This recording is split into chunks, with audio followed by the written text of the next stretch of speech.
What is going on, everybody? Welcome back to Sideline Summit. I'm Antonio Perez, joined as always by Danny Code, DC, UPenn's finest, and Chris Coacher, CB Coacher Boy. We got another great episode for you guys today. The 2023-2024 NFL season is officially wrapped up. The Kansas City Chiefs have won the Super Bowl back-to-back 3 times in 5 years. They are officially a dynasty, and we're going to be recapping the game. Congratulations to the 49ers. No, didn't end the way y'all wanted it to, but, I mean, you know, with the quarterback still not being paid. We'll talk all about it. We're going to separate a category for Mahomes Legacy.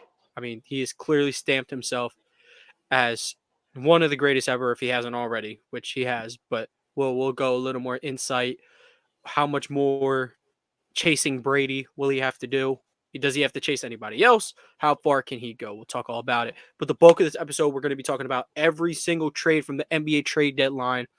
We're going to be grading them. If it was like a whatever trade, we'll just give some thoughts, but we won't actually grade it. But of course, y'all know before any of that, we have to get into Summit's Plummets, and Danny's going to kick us off per usual. Yeah, I'm going double Summit this week. The first, I guess you can call it a Summit or a Plummet, whatever. It's going to be a neutral. It's going to be that the banger of the year. The banger of the year came out, and bow, bow, bow, bow, bow. Y'all some booty cheeks. Y'all lost to the Chiefs. Trap House Sports dropped the best song of the year. He said, y'all still ain't got a ring. Y'all ended up like the Cowboys. Yeah, I guess that's one way. That's one way to go about it, man. Nah, he's a funny guy. He's a fun account to follow. But yeah, that's definitely a questionable. I don't know about banger of the year, but we'll have some laughs at it for sure. It's a funny song for sure. But no, the real Summit of the week is so I had a knee appointment today, checking up on the ACL. The doctor said that my leg looks like most patients do 5 months, and I'm 2 months out. Cause you're built different. I'm superhuman. I'm bionic. That's all I have to say. He said, you can start. He goes, you can start running in like a week or two. I'm like, what? Yeah, let's get Dre Greenlaw to your surgeon immediately. I think Embiid might have went to my surgeon. Yeah, that brother's cooked because he's like I don't know, 7 foot, 280 pounds or something like that. 300, probably think 310. The only plummet I will say, people are comparing 2020 to 2024. Get the Chiefs beating the Niners in a comeback. Embiid getting hurt. Yes, I've seen that. Yeah. Embiid getting hurt. Yeah, that could be any. That's any year. That's every year. No, Embiid played in the 2020 playoffs. He did, but he was hurt. Remember, he played hurt. No, he didn't. He was healthy. Ben got hurt. They played in the bubble and got swept by the Celtics because that's when Jason Tatum started to become the man. Embiid was hurt that year, though. I don't think during the regular season. Well, he got more than enough time to get himself together. He just got swept. And yeah, that was pretty bad. But he's an OG bubble guppy. Nah, he's not a bubble guppy. Hero's the OG bubble guppy. No, TJ Warren, the OG bubble guppy. Nah, he's just bubble insanity, bro. He was ridiculous for a couple games, then ran back into Jimmy Butler and turned back into TJ Warren. So yeah, fair enough. I think I would too. Yeah. No, you know who doesn't do that? Derek White. Derek White owns Jimmy Butler. This is a fact. He did make that game-winning layup. After game 2, I would have to look at the numbers. I don't think Butler scored on White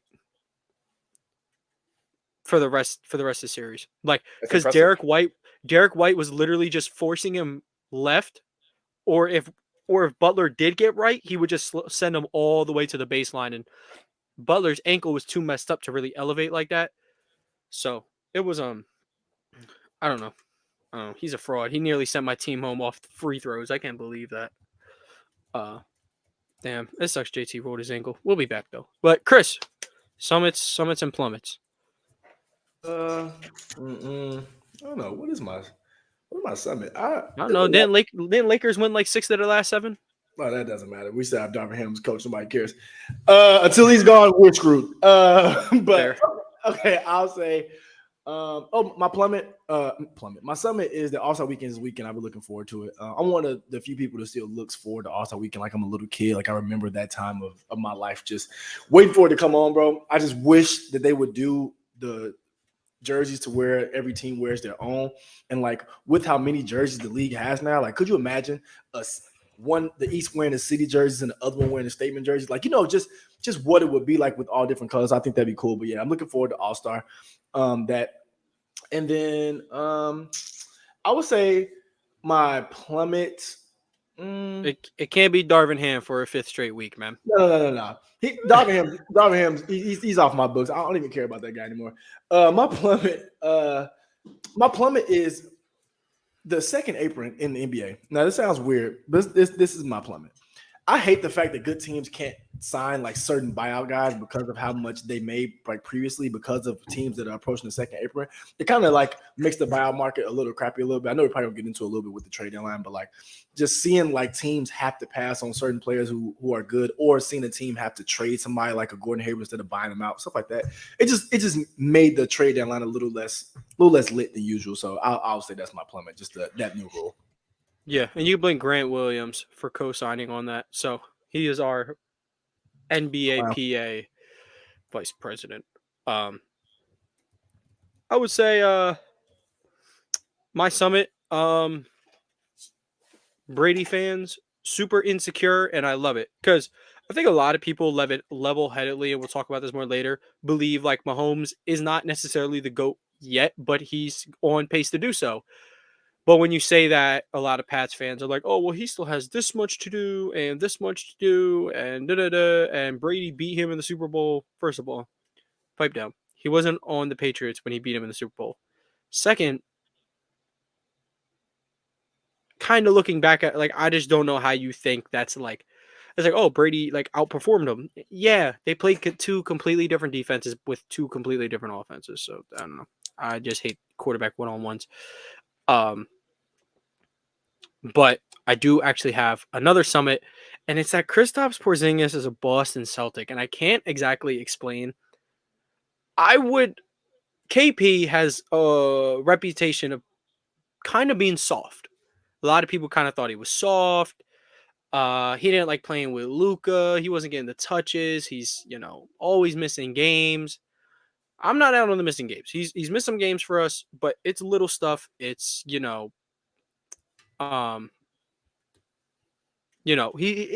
load managing. I'm pretty sure he's load managing tonight, as Chris just told us.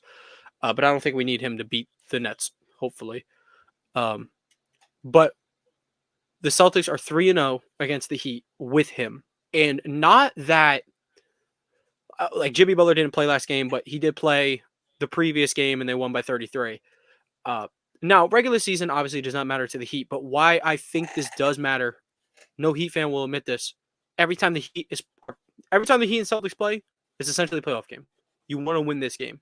Hell yeah. And I think it's same Celtics Sixers. You can say regular season don't matter whatsoever. You want to win this game.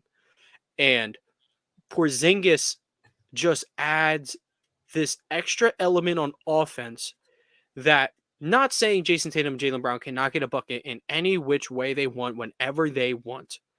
However, when you have a third guy that, post up on this elbow, everybody knows the KP classic, pump fake jab, and then just shoot it right over you, because I'm 7'2", I'm 7'3". It doesn't matter who's on me. I'm just going to shoot it right over you, and I'm probably going to make it because I'm one of the most prolific jump shooters in the league, and definitely at my size. So I think having the ability to have a third guy who can go get whatever he wants, maybe not on the floor, but off the post, it's been outstanding. I cannot wait for the playoffs. I'm praying, knocking on wood that he is healthy. If he's healthy, I simply do not see anybody out east stopping the Celtics. There's really not a lot of competition. I want to say a lot of competition out west. The competition is stronger out west. I don't know what teams are going to have an answer for Kristaps. One team that would be the Lakers, but they're not going to the finals, so we don't got to worry about that. And of course, you got the high-powered Nuggets and Clippers as well. Clippers really do need their credit, but dude, I'm just so excited. I cannot wait to get to the playoffs, man.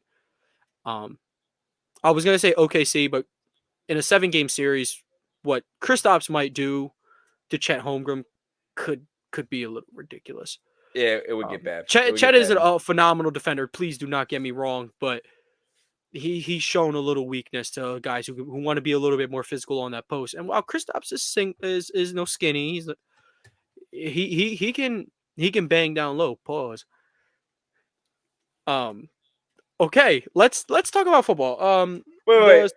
Let's talk about before we move on. Let's talk about how Giannis handled the Nuggets last night. They also lost to the 15-win Blazers about like a couple nights ago. So I know, but it's like Doc Rivers, congratulations, buddy. I saw a post. No, there's no congratulations because Jamal Murray played bad. The Bucks are a bad basketball team. No, I saw a post from a fake Adrian Woj count, and it was like Doc Rivers stepping away from the someone said already. Need to. He's horrible. But let's get actually to the Super Bowl recap. So, Niners, let's say they start out the game pretty hot, running the ball well, then fumble. When looking back at this game, there's a lot of little things, decisions, fourth down, go for it, settle for the field goal. The biggest one being the overtime one. Danny, you know these overtime rules inside and out. You're a huge analytics guy. What do you see why Kyle Shanahan wanted the ball first? And if so, was that the right decision? All right, so the reason you want the ball first in overtime is because you have all the leverage. If you go score a touchdown, then you know they have to go score a touchdown. If you get a field goal, you know that they only have to get a touchdown, or they're giving the ball back to you, and you only need a field goal to score the game. So getting the ball first is always the right decision. The problem is you really need to aim to go score a touchdown and go get a 2-point conversion. If you get the ball first and you get a touchdown, you need to get a touchdown and a 2-point conversion. Put the pressure on. You can't play on the back pedal. And I feel like that giving the ball back to Mahomes, the momentum just shifted in the Chiefs' direction. Giving Mahomes that 2-minute drive to go tie the Super Bowl. He could have won it in regulation, to be quite honest. People were like, yeah, he just ran out of time. Only if the Chiefs didn't block the field goal. No, dude. Like they would have managed the situation differently. He's not throwing a back shoulder fade to Travis Kelce in the end zone to win the game. Like they're gonna call up different plays if they have to get a touchdown. Yeah. If they gotta have it, So what I thought was, in a situation where both teams get a possession regardless, I'd much rather send my defense out first. Shanahan's defense, your defense was just out there. And they just went through like a pretty decently long drive. Bad drive. So would you rather send your defense out there winded, knowing you got to get a stop? But you don't have to get a stop, but it would be nice to hold them to 3 or nothing at all. But regardless, even that wasn't the case, how are you so unprepared? How do you not know that you score a touchdown, they have another chance? The Chiefs were the team that put this into effect because they won one of the most legendary playoff shootouts ever by just winning the coin toss. How do you not know this? It's almost poetic. It's almost the first team to make this rule said, fuck you, I'm just going to end the game right here too. It's so poetic that the NFL tried changing the rules to make the overtimes more fair. It's not more fair, dude. The Chiefs said, made it simple. Matter. Get us the Super Bowl overtime would have ended the same way this year under the old rules. You get a stop and a field goal, and you're good. Yeah. You get the ball back, you can get a field goal. Like literally all it does is give bad defenses a chance to get bailed out by. So The only thing that's different, right? If you're a bad defense and you give up a touchdown in overtime, your offense can bail you out by going down, getting a touchdown, and 2-point conversion. Yeah, that's true. Yeah. That's all. That's So all that's different about it, really. here's what I'll say though. Here's what I'll say. So when you get the ball first, you talk about leverage. I don't think you really do. So they're in that 3rd and 4. They throw, they miss. Happens. Chris Jones is a beast. Now here's the thing. Had you, let's say the Chiefs get the ball first, they score. Now you have the ball. That's more like 2 down. That's automatically 2 down territory. But because you have no leverage now, because like if we kick this field goal, it's on our defense. If we score this touchdown, our defense has a little bit more breathing room. But I want to swing it to Chris real quick to talk about the Chiefs' final drive, because it included, I believe, a 4th down conversion, 2 third down conversions. It was marvelous. What do you feel like you were watching Mahomes just march down the field at like the entire game before the 4th quarter? They were locked down, and at 4th quarter overtime rolls around. I feel like I'm watching Michael Jordan. Chris, what were you saying? Yeah, I just seen a clutch player do what he does. Honestly, that's really it. Like I'm not gonna lie and say I was like amazed, because I've come to know, especially my favorite team being AFC. Like I've come to see it all the time, so it's not nothing new. But I think the most impressive play to me was the 4th down conversion. Because in was it overtime? Yeah, it was overtime. The 4th down conversion, because it was such a cool play. First of all, it was the option for Kelsey was there open. It was open too. But also Mahomes just took the running lane. It's like, I think you mentioned it the show before, like running for each quarterback is going to be important. Purdy wasn't really able to use his legs as much. I mean, I'm not saying he's Mike Vick, but he wasn't able to, use his legs as much. And Mahomes, I think Mahomes had 66 yards rushing. Like that was the game at the end of the day. Like the plays he made on the on his feet were the plays that won the game to an extent. I mean, the game winning touchdown pass, of course, but those plays extended drives, extended the game, and let them keep playing. And then, like I said, you just seen the best player in this sport just take over the game as much as the quarterback can without needing anybody else's help, unless you got to catch a couple balls on this last drive. But I got everything else, bro. Like just go out here and do your job. And I think that's one of those people that's why he's in that conversation of GOAT already. Like it just is. No matter what the age is, no matter anything else, he's in that conversation because of things like that. I think Chris Jones said at the end of the game, it was Nick Bolton. He said at the end of the game that I wasn't scared. We had 15 on our side. He just said, give me the ball back and I'll get us a win.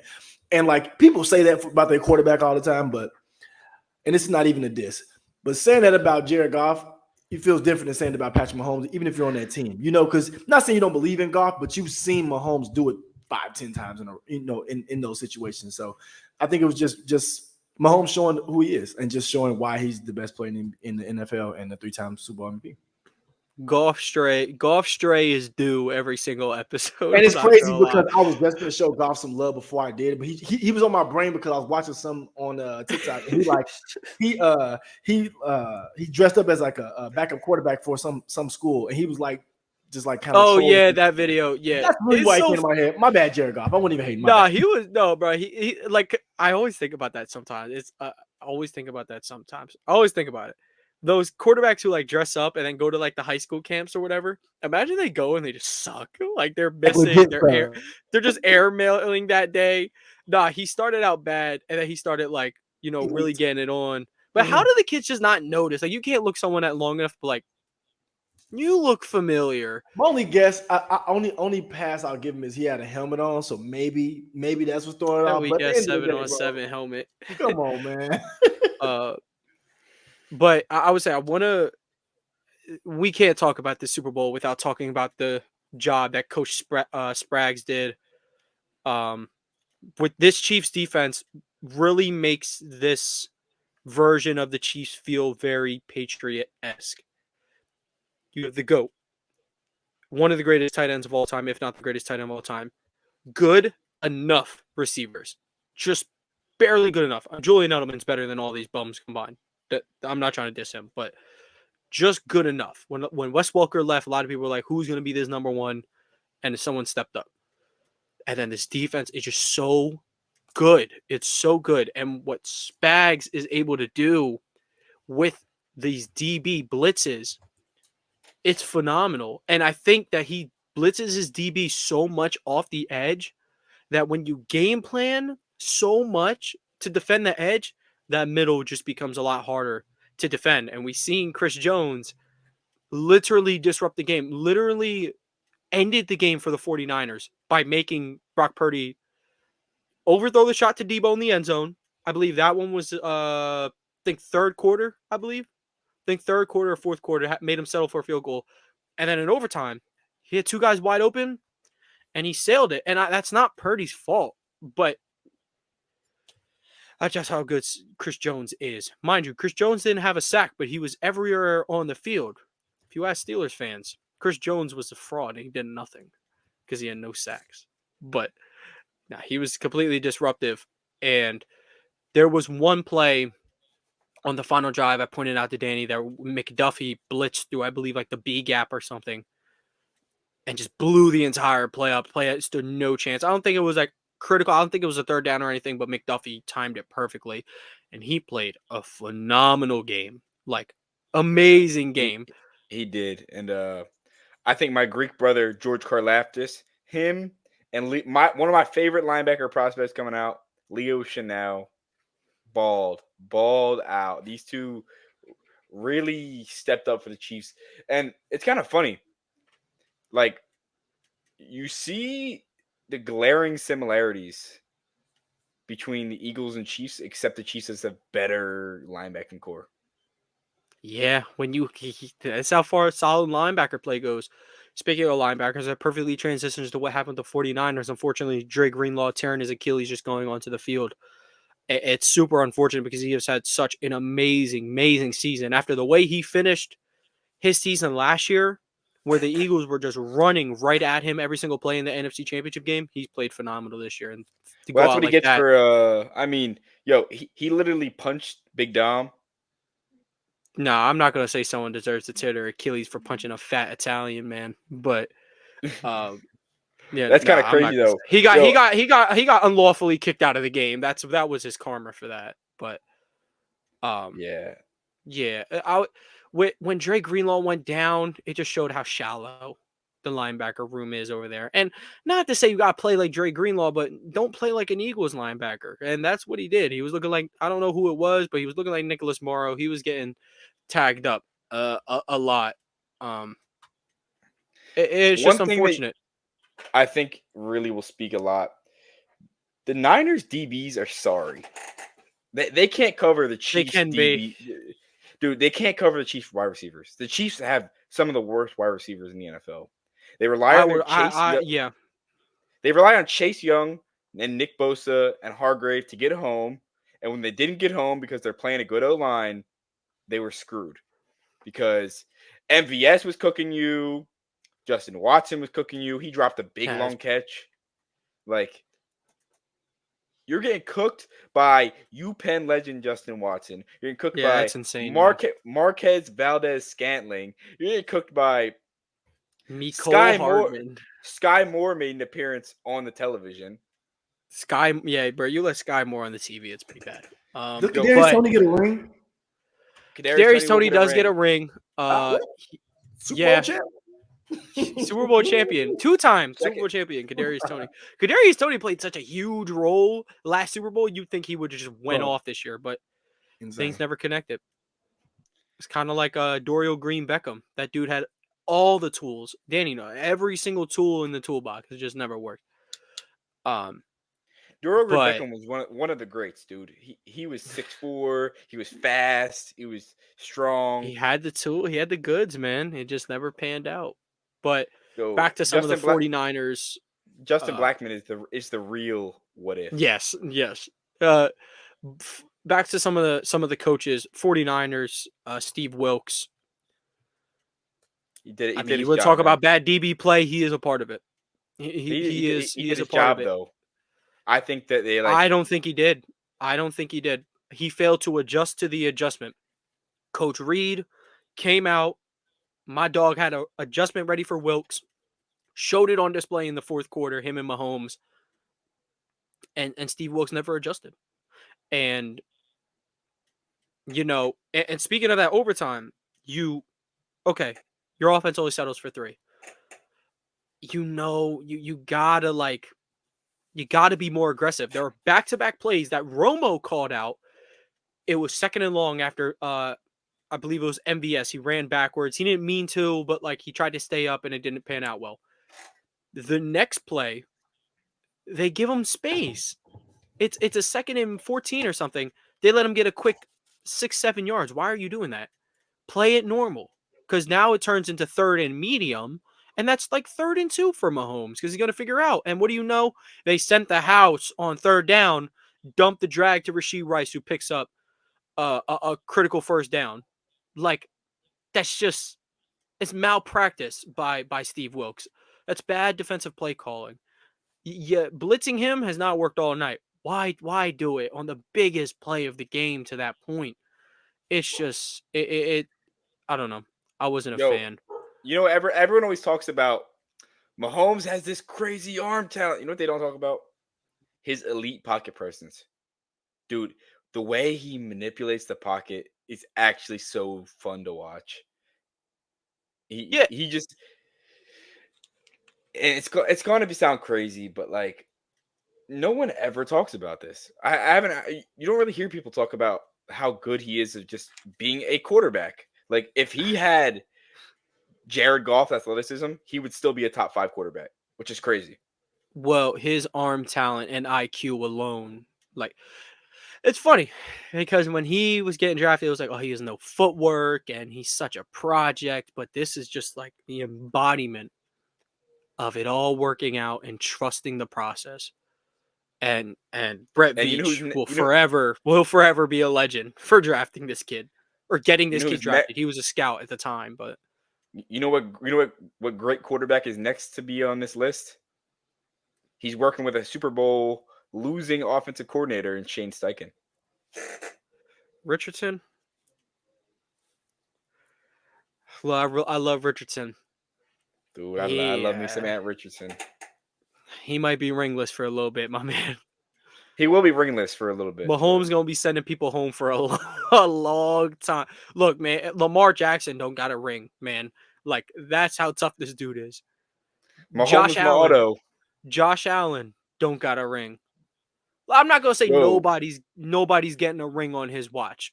First of all, Tom Brady got a ring on his watch, and then Matthew Stafford, not directly because of Mahomes, but because Joe Burrow beat him, and again, I'm just saying the quarterbacks here. That doesn't mean one is better than the other. I'm just saying,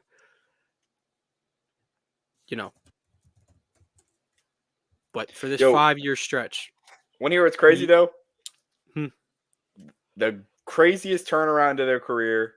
Shout out to Matthew Nagy. He was horrible as the Bears head coach. Was he horrible or did he just have Mitch Trubisky? That's another question. Does he deserve another shot? I'm just saying.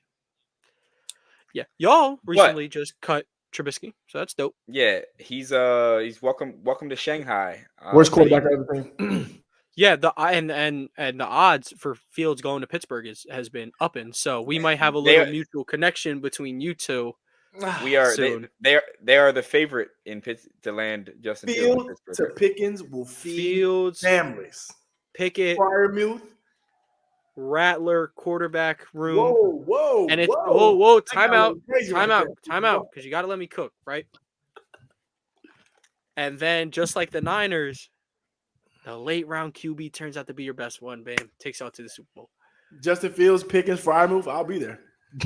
Sign me up. I'll be there. But on the other side, I'll be there. That's my guy. Yo, Truz, we're gonna be Connor Hayward gonna wind up being the best tight end. Ball knower. But back to Super Bowl. Last couple things. Maybe this isn't about a game.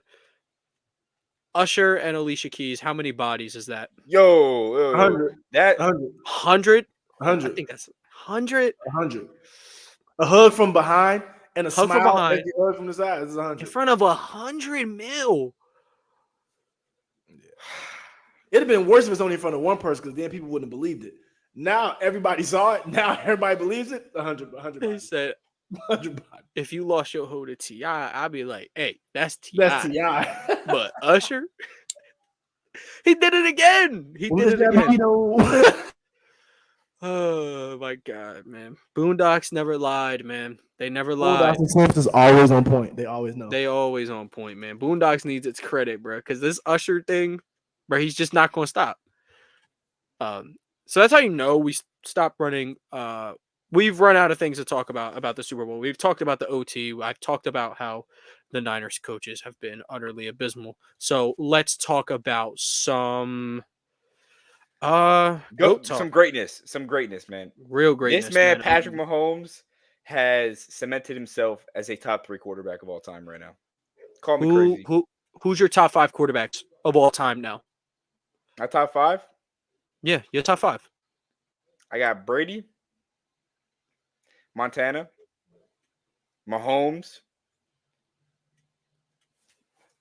Manning, and Drew Brees. That's very valid to me. And I love that you showed some love to Drew Brees. My man was running out there with legit the worst defense of all time for a good 3 to 4 year span. And he was still trying to make it happen, man. He was throwing for 4,000 and he literally was throwing checkdowns. I don't know how. Dude was throwing for like first person to have multiple 5,000-yard seasons. He did it like 5 or 6 times. He made Michael Thomas relevant. Come on, Michael Thomas was nice. He risked it all. He risked everything to try to get Drew that ring because he knew he was running out of time. And it sucks because it kind of cost him his career as a legendary wide receiver. I truly thought, after that season he had where he broke the receptions record, this is the best receiver in football. This is a top 2, if not 1 route runner, top 2, if not 1 hands. He was outstanding. But back to the top 5. So your top 5 is Brady, Montana, Mahomes, Manning, and Brees. I want to ask you, why Montana over Mahomes? What's stopping you from that? He's one more. I think he's done a little longer right now. And I think they're very similar. I think they're like a 2A, 2B currently right now for me. I think they both had dynasties. I think they both had legendary head coaches. I think they both had legendary receiving targets. One's Jerry Rice, one's Travis Kelce. I mean, Jerry Rice is the best ever, but hey, man. So, we're talking about the parallels between Patrick Mahomes and Montana's career. They both have received a receiver with the last name Rice going into their 6th year of their career. What? Isn't that crazy? I mean, that's pretty niche, I guess. Yeah. Okay. I do want to look at something real quick. So, Montana, as of right now, has the 1 more championship. He's got 2 more Pro Bowls, 2 more All-Pros, the same amount of MVPs, same amount of Offensive Player of the Years. They have the same amount of Super Bowl MVPs. And that means a lot to me. I'm not going to lie. Because I think, and same thing with basketball, I think being the best player on your team when the moment is the biggest matters the most. That's why, like, Kareem has 6 titles, but he don't got 6 finals MVP. What is he? Chris, what does he have? 2? I think it's 2. It might be 3, but I think it's 2. 2? Only twice Kareem Abdul-Jabbar was the best player on his team in the finals. Not saying that's a lie or anything. I'm saying that's what everyone's like. Why can't Kareem be in the GOAT combo? That's kind of why. Bron's been the best player in every single finals he's just been in, besides 2. One time he played Tim Duncan in his prime, and the other time Kevin Durant's on that level. He's on that level. He's on that level. Kevin Durant's on that level. Well, I would say, yeah, in the 2017 series specifically, because the 2018 series, nobody was better than Bron. I'm not hearing it. But Durant, you could say, was up there, but Durant also facing a lot different coverage. But anyway, back to the football thing. Okay, so why my top 5? I have Brady, Mahomes, and then Danny, your list, kind of similar from there. Montana, Manning, Breeze. The reason why I already have Mahomes higher than Montana, one, they already have the same amount of Super Bowl MVPs. I think that's very critical. Two, Mahomes sits just 12,000 yards behind him in passing yards. He's catching him in 3 seasons, like no doubt. If he's feeling spicy, he's not getting there too. But you get the gist. Mahomes, more passing yards per game. He's only behind him by, if I'm doing the math correctly, 54 touchdowns. He's going to catch him in 2 seasons. It's just all of these numbers. I just know I know he's going to do it. So I'm just going to put him ahead of him now. And even if he didn't, I think when we're talking about a peak, this is the greatest quarterback peak of all time. We're talking 3 Super Bowl MVPs, 2 MVPs in a 5-year span, complete dominance, never one and done in the playoffs, has road playoff wins, has now, I think 15 playoff wins, more than Peyton Manning. And this kid's only been around the game for 6 years. Like, it's completely ridiculous. He came out the gate, something we've never seen before. As for Brady, Chris, I have a question for you. Do you think Mahomes needs as many rings as Brady to catch him?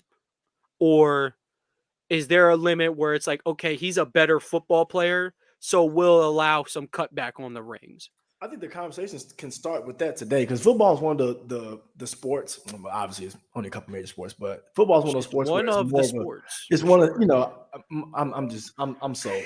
But the in football, though, in real life, like a lot of times, Super Bowls aren't the only like factor. Like in the NBA, if he don't have any championships, he can't be this. A lot of times, the most talented player is going to be the most talented player regardless of Super Bowls. And in my opinion, Patrick Mahomes is the most talented player at that position I've ever seen. So in my eyes, when I judge, it's hard for me to say, oh, well, Tom Brady went to 77 Super Bowls. He won 12. Like, I don't care about that. It's a team game. Like if Mahomes can put up 40 points, if his defense gives up 41, he loses. So at the end of the day, I'm going off talent. Mahomes is the most talented player I've ever seen in my life. And at the end of the day, Brady's longevity and how good he was is what kept him to be able to get all those Super Bowls. And who says Mahomes can't? Mahomes is 28 right now. Mahomes plays another 10 years. I would not be surprised if he can win 4 more in 10 years. I won't be surprised at all. Like, I won't be surprised. You think he only get 3 more? That's what I'm saying. Like, at least 3, right? Like right now, dude. Right now, he's been to 66% of like the Super Bowls, with his only losses that he didn't make it to coming to Joe Burrow, where he should have made it, and to Tom Andy Brady, Reid masterclass. Literally, and Tom Brady, where they lost in overtime because D Ford's an idiot. Yeah, Mahomes is he's literally a couple plays. I think if Tyree scores before half against the Bengals, they win the Super Bowl that year because they're dog walking the Rams. And they would have dog walked the Rams if D Ford, wasn't offside, or no. Yeah, D Ford was offside, and then was it also D Ford who hit Brady in the head? It might have been Chris Jones, but anyway, either way, regardless, yeah, he's we literally would have been talking about away. We would have been talking about a couple plays away from a 5-time Super Bowl champion, probably at the age of 28, and then he's better than Brady at that point because Brady he doesn't have 5 Super Bowls at the age of 28. He's legitimately a few plays away from being in the conversation, being the best ever currently. So yeah. You can't say, I know it's a bunch of, oh, this would have happened. Like, yeah, I don't want to be hypothetical, man, but I wanted to say in that Super Bowl against Brady, if his tackles were healthy and his guys were catching the ball, he wins that game, let's just say he wins that game, just, completely hypothetical. It's not that Brady beat him. It's that Mahomes lost out on a ring while Brady gained a ring in the same thing. Because if Mahomes wins that one, Mahomes is now sitting on 4 and Brady's on 6. Yeah, 4-0. He's 4-0 in the Super Bowl. That's first of all, Joe Montana's only ever done that. Like MJ, like we're talking about basketball. MJ missed the playoff the first 6 years of his career. People forget that. Like he didn't make the playoffs. Patrick Mahomes sat his first year. The Chiefs made the playoffs, by the way. They lost it in the first round to the Titans. He sat his first year, and then he's made the AFC Conference Championship 6 straight years. That's so much better than Jordan. If I'm comparing Jordan and Patrick Mahomes' careers, Mahomes is so far ahead of Jordan. Because At think the about start, that. yes. Yeah, At he the is start of their so career. far ahead of him. Yeah, but Wait, to start off a I don't know career, if y'all, I don't know if y'all saw this. Stephen A. and Shannon Sharp, they were talking about where Mahomes, and he said they were having a dual GOAT debate at once. They were having 2 GOAT debates at the same time. They were like, is Mahomes closer to Brady, or is the gap between Mahomes and Brady smaller than the one between Braun and MJ?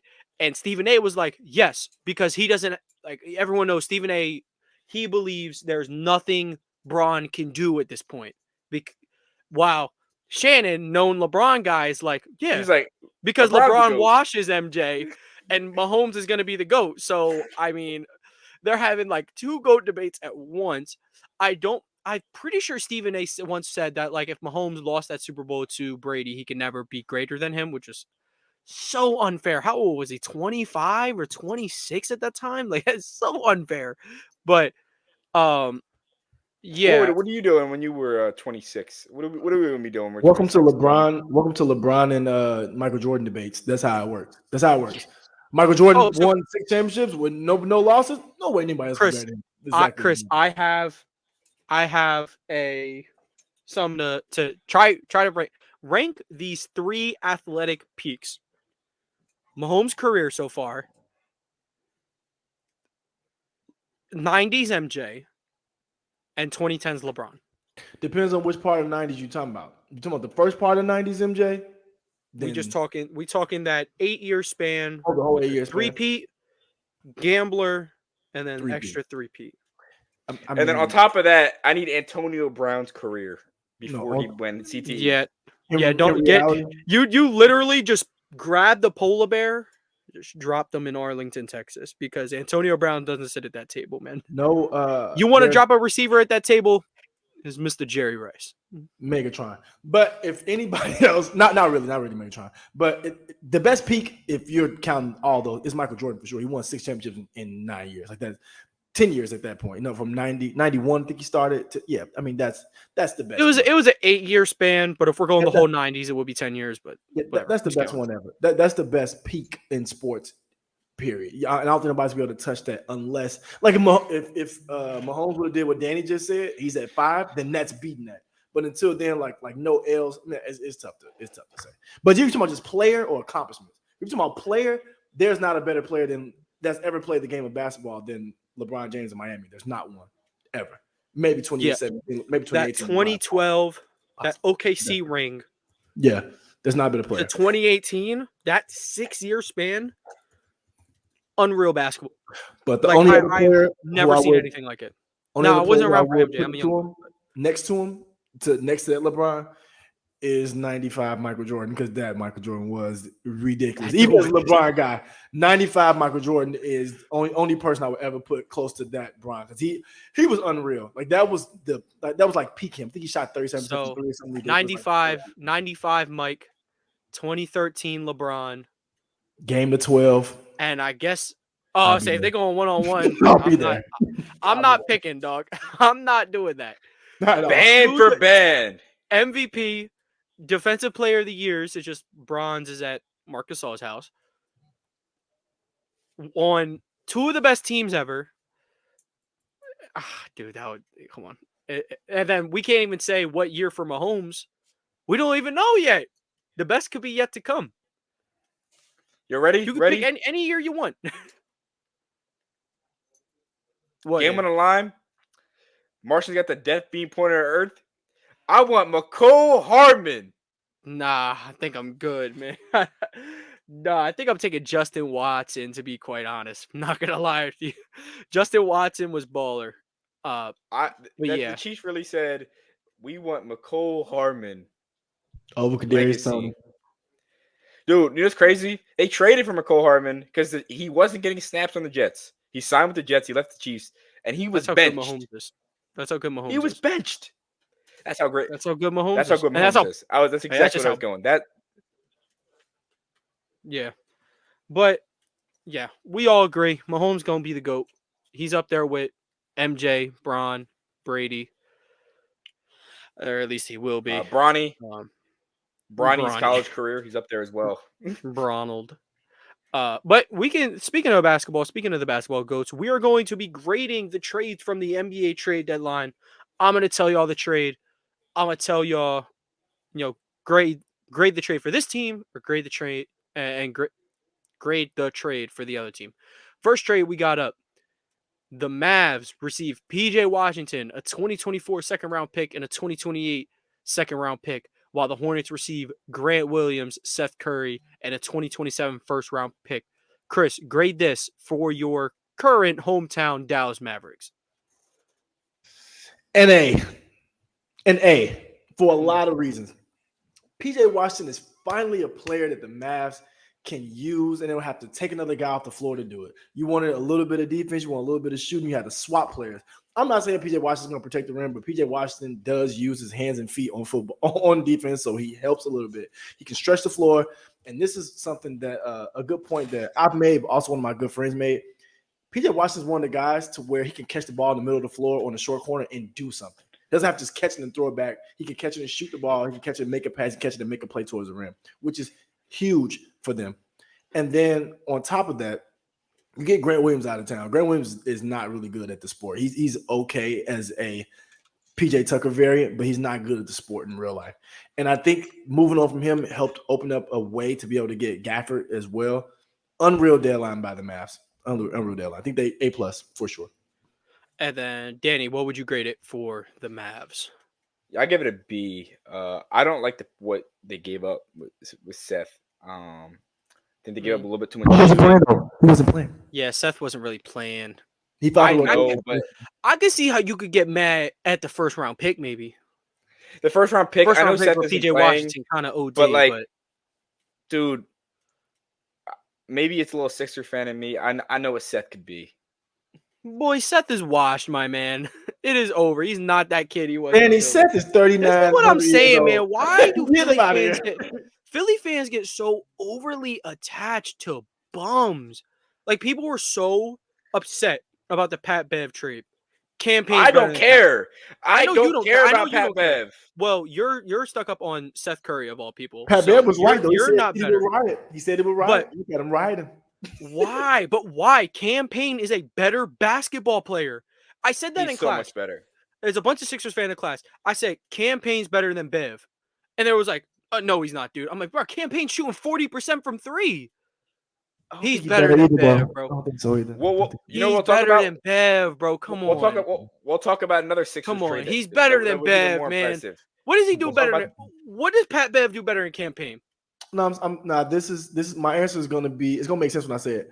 Cam Payne's better than Pat Bev in situations. Cam Payne is not better for the Sixers or the Bucks than Pat Bev is. As a basketball player, I'm with you. Cam Payne is better than Pat Bev, 100%. But on a team that wants to win and just like you need to spot up in a defender, I'm not saying Pat Bev will shoot 40%, but at least he's going to guard your best guard. Dame can't do it, and then you had him on the Suns before. Booking them are not going to do it, so you got to have a Pat Bev. Cam Payne's just a little bit smaller in stature than Pat Bev, so it's hard to have him on the court if you have a Maxey. You can't play Maxey and Cam anytime together. You can get spot minutes with Dame and Bev. I'm not saying it's gonna be great, but you can do it. You know the Celtics got? I think they don't got Pat Bev. The Celtics got Derek White. True. Who's better than both of them combined? Yeah, combined. Yeah. But point is that I think Philly fans just get, even if it is a debate, you're getting overly emotional about a guy because he fits your city's description. This wouldn't be an issue if your main man wasn't soft, but whatever.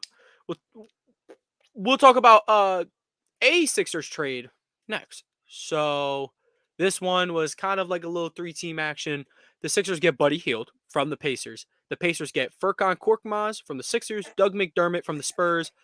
The Raptors 2024 second round pick, the Blazers 2029 second round pick, and cash considerations from the Sixers, while the Spurs get Marcus Morris, who was bought out, a 2029 second round pick from the Clippers, and cash considerations. I say we can kind of leave the Spurs, I guess, out of it. They got rid of Doug McDermott, awesome, but I'm not going to necessarily grade that.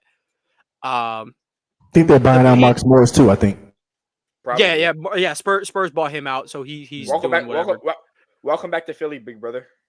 Yeah, he actually is the key to the city, so I don't necessarily know how they go about that. But I guess we can start with the Sixers. I mean, Buddy Hield has been off to a phenomenal start so far. Danny, I mean, you've been seeing it firsthand. What would you grade this for the Sixers, at least from what you've seen? Not before this trade has been mocked since we had Ben Simmons on the team. Bro, you are not a real contender if you haven't seen Buddy Hield mocked to your team for 5 straight off seasons. Dude, the Sixers turned down Buddy Hield and Halliburton for Ben Simmons, and that will haunt me for the rest of my life. Yeah, that sucks. That sucks, man. And if the Kings how do you turn that down? Trade, what happens to Maxey though? Maxey just plays off the bench. Halliburton and Hield though. I think you can sacrifice. I'd rather have. I think Halliburton. Oh no, I'm with you. That was my point though. Like Halliburton and Maxey, I would want to play them together. Chris, even better. Boy, How about this? You got Halliburton, Maxey, Hield, Tobias, and Embiid. Yeah, that Embiid. Them boys gonna run. They better win defensive player of the year because they'll be giving up 160, but they'll score 165. So I'm with you. I'm not against Maxey and Halliburton gonna run. Did you know they're the only 2 dudes named Tyrese in the league? Yep, I seen it watching Tyrese Halliburton put these. Yeah, you saw that. Yeah, the jersey video. But back to the trade. I believe that this is perfectly what the Sixers needed when Embiid's back and healthy. They needed a third option who's not old. They didn't need Zach LaVine. They didn't need DeMar DeRozan. They need a third guy who can score, but they don't need him to get his own bucket all the time because they got Tobias Harris. They got some spot-up shooters. The Sixers went and got sneakily the best package at the deadline. I think they got the best player trade at the trade deadline, and that speaks a lot of volumes. And they only gave up Marcus Morris and Furkan and Furky from Turkey, who's been asking out. He finally got that trade. He's the real winner in all this. He's not even Furky from Turkey. He's Furky. I'm going back to Turkey. I would say, do we grade this for the Pacers? Because like they were gonna have to end up paying Buddy Hield anyway. It was a bad situation. It was just a dump. Yeah, I would say getting anything back is kind of a W. I would say B+ for the Sixers. Their biggest issue right now: who's gonna move back to the bench once Embiid comes? I think the clear and obvious answer is DeAnthony Melton, who's been given some spark off the bench. So, I think it's my favorite role players. It's Ricky Council, brother. Well, yo, his nickname C4. Calvin needs to go put a copyright claim on that. We knew a guy named C4. Well, his whole family is called C1, C2, C3, C4, C5. Oh, because they're all Calvin Church, But here, we can move on to the next trade. We all agree. Good trade for the Sixers.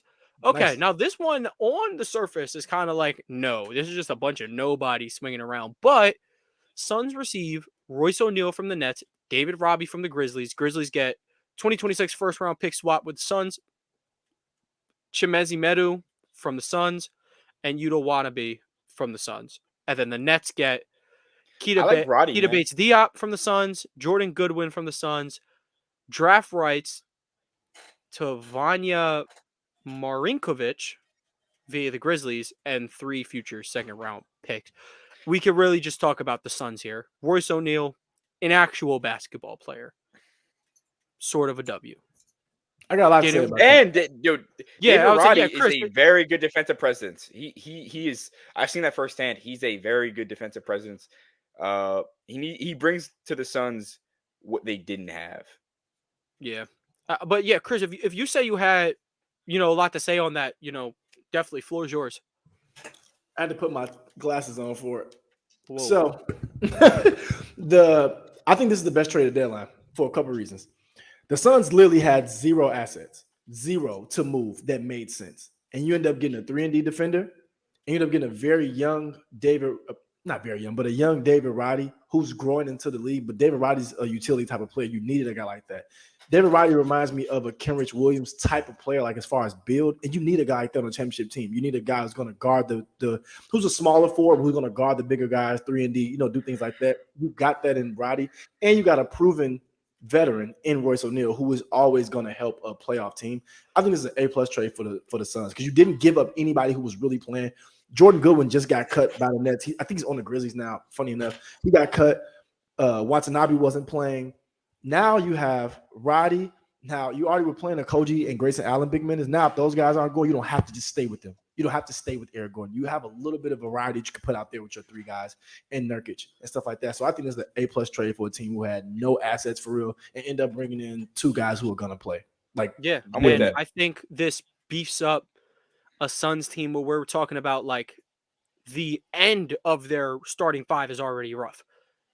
Now we're looking like a good 7-8 man playoff. That's all you need for the playoffs. It's all you need. It gives them an option, guys. It gives them a freaking option. Like if they were going to start just somebody, if you're going to start them in the backcourt, now instead of having Grayson Allen at the 3, you can have Royce O'Neal, who's done that before on the championship team, who's done that before on the team who's competing, who's done it next to KD before for a minute. Like we've seen it. Royce O'Neal can be the guy you can plug and play. Or if Royce O'Neal's not falling, his shot's not falling, you can throw in a Koji for a spot minutes. You just at least have options now. Now you don't have to. It kind of reminds me what the Mavericks were just in. Like you had options between Derrick Jones and Grant Williams. You will have to sacrifice one for the other. Completely fine though, because at least you got them, because before you didn't have the options. It was a Kogi and Allen and the skeleton of Eric Gordon. Yep. And Eric Gordon's been respectable. Still one of the the premier shooters. 34. He's just older. That's all. Everybody that's crazy. 34. 34 just don't seem old. KD, Steph, LeBron, bro, they've spoiled us, bro. Literally. They spoiled us. I'll tell you this though. It throws me off. NBA players versus NFL size. Like David Roddy 6'4". He'd be a monster on a football field. Dude, he would be a crazy. He'd be a crib. He'd be Calvin Johnson. Like it'd be ridiculous. Dude, like it's just crazy to like put it in perspective that like these NBA players, like the fat people think David Roddy's fat. Like no, like if you put him at nose tackle or like the end, it's over for your cooking. team. He's cooking, like, man. So like I would say just one thing I want to say before we move on from this. I can't believe the Nets weren't sellers, man. You're in such no man's land. You know how much you could get for. There are teams that want a Cam Johnson. There's teams that want Mikal Bridges.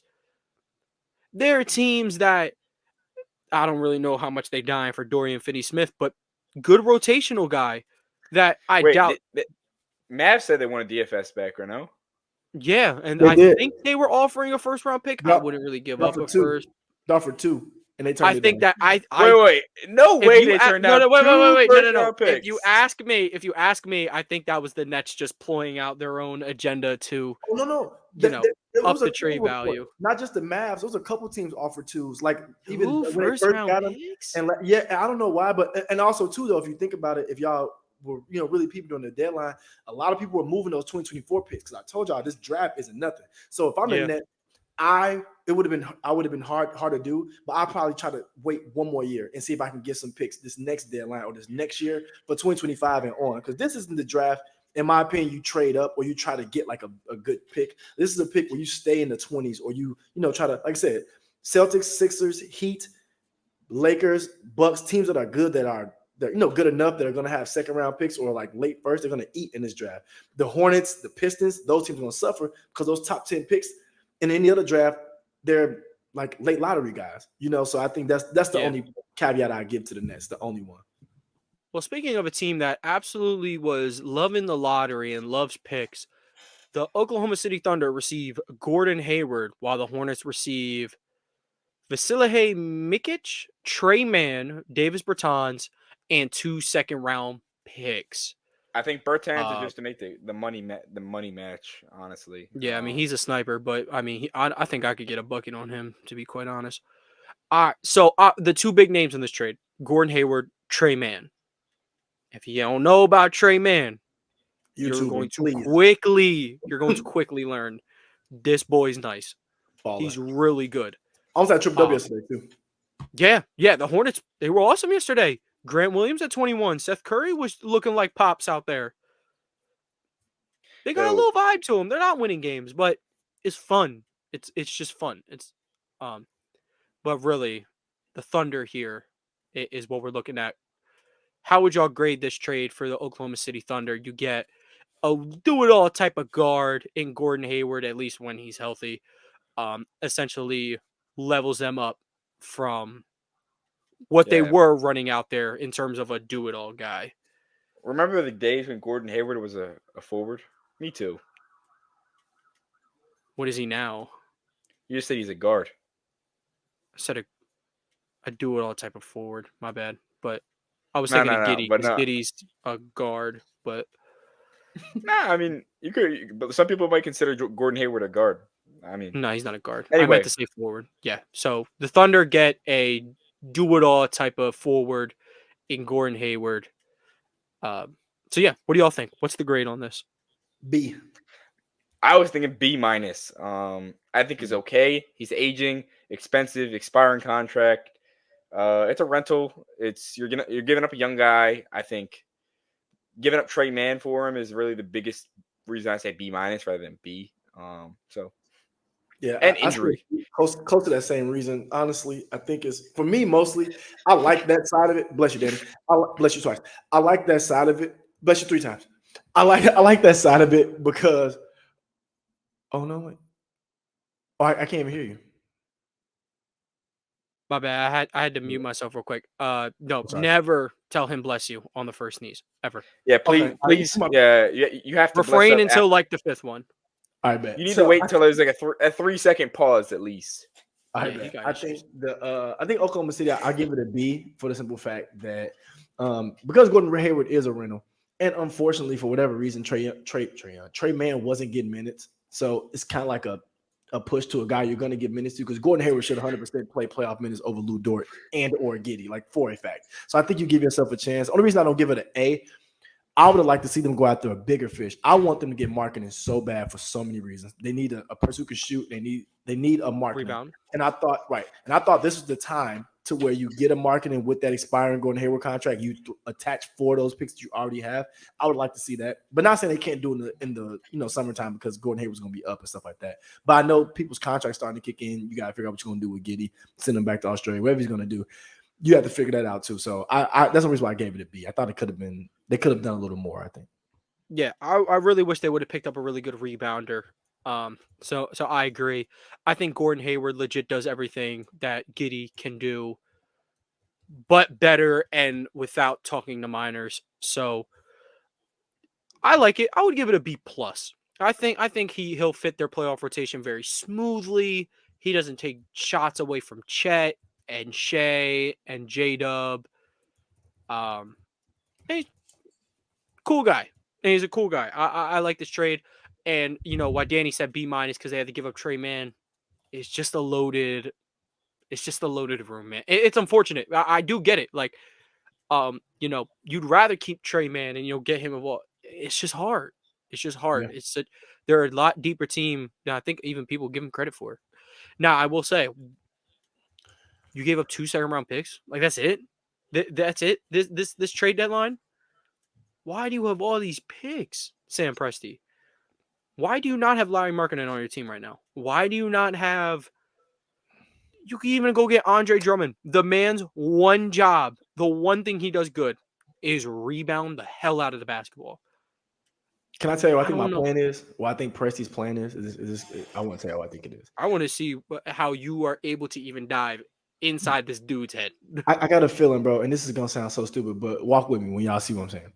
I think he's going to try to go after Donovan Mitchell, and the reason why, at that point where you have another year of Mitchell, that contract being cut down one more year, so he's closer to expiring, whatever the case may be.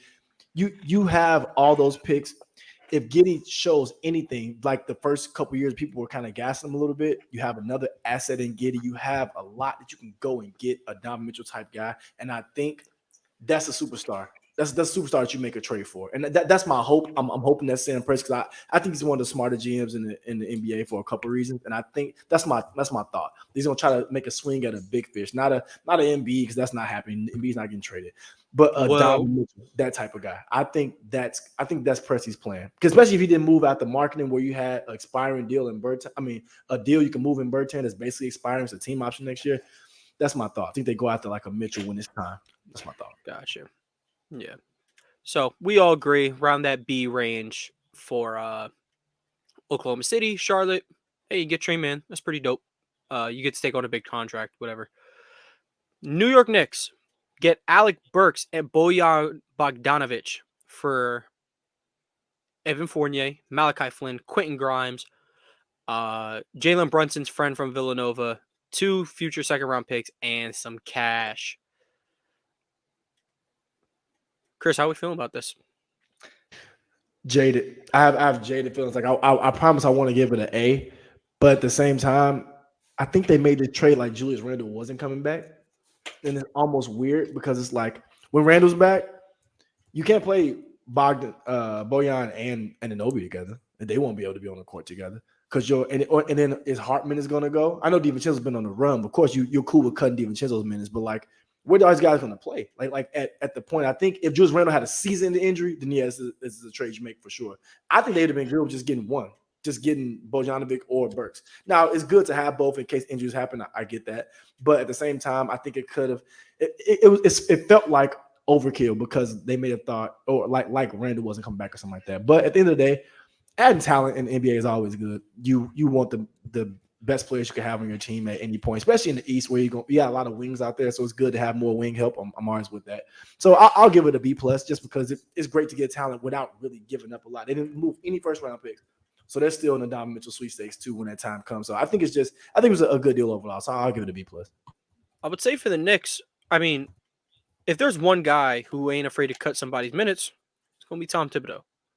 He don't really care. He gonna send OG out there for 38 minutes. He gonna make Brunson play 41. Josh Hart's gonna play 42, and he'll figure out the rest. I do like getting off the Evan Fournier contract. Obviously, Malachi Flynn wasn't there long. Whatever, no ties. Quentin Grimes, it's kind of like the Trey Man thing. You know, he fell out the rotation. He's got a lot of potential.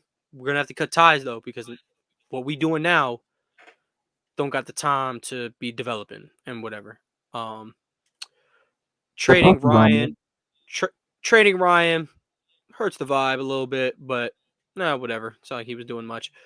Then 2 future second-round picks. I don't want to grade this bad for the Pistons because of their previous mistakes. Like they could have, I believe, last trade deadline they could have got Bojan for 2 second-round picks. Like that's what some teams were offering. Now it's 2 seconds. It's like, damn. But I don't want to put this trade down because of a previous one. You take on some big contracts, it opens up cap space. You're not really going to be signing. No one's coming to save y'all. So you're just going to have a lot of money. As for the Knicks, I like it. I'll give it A-. I think I'll give it A-. Never hurts adding selfless bucket getters. These guys can go get their buckets, but they're not going to stop the ball. They're not going to kill the motion of offense. I'm interested in Bojan's fit next to Randall. Burks, he's been in New York before, fits pretty seamless. Like I said, if you added one or the other, I would probably even give this an A. But it sounds weird because these are both really good basketball players. But overall, positive trade, good trade for the Knicks. Danny, do you have any any thoughts on that? Yeah, no, I think it's a pretty good trade for both sides. I think it's a little. The Knicks are trying to make a run while they can. So they're trying to gear up. I don't know if it'll do anything because I still don't see them as top 4 seed in the East. You don't see them as a top 4 team in the East? No. I think it's either them or the Cavs at 4. Like whoever you put it for, you got Philly, Boston. Oh. I think he's considering Boston, Philly top 4. I think. Too. Oh, I'm not. Philly when Embiid's healthy. When Embiid's healthy, Philly's top 4. I got both these teams over Philly in a playoff series. I truly, truly do. I am not a fan of the Sixers offense once 2 bodies are thrown at Embiid, especially in a playoff setting. I like the Knicks and the Cavs as both top 4 teams. Of course, I do have to see this team with Buddy Hield. No, not that Buddy Hield's the biggest, needle mover in the world, but it changes things. We have Kyle No, Lowry. That's the biggest needle mover. y'all want my honest opinion on who I think the top 4 teams in the East are, despite what the standings say? Heat. Yeah, I have the Celtics, Cavs, Knicks, Heat as those are probably the 4 best teams in the East to me.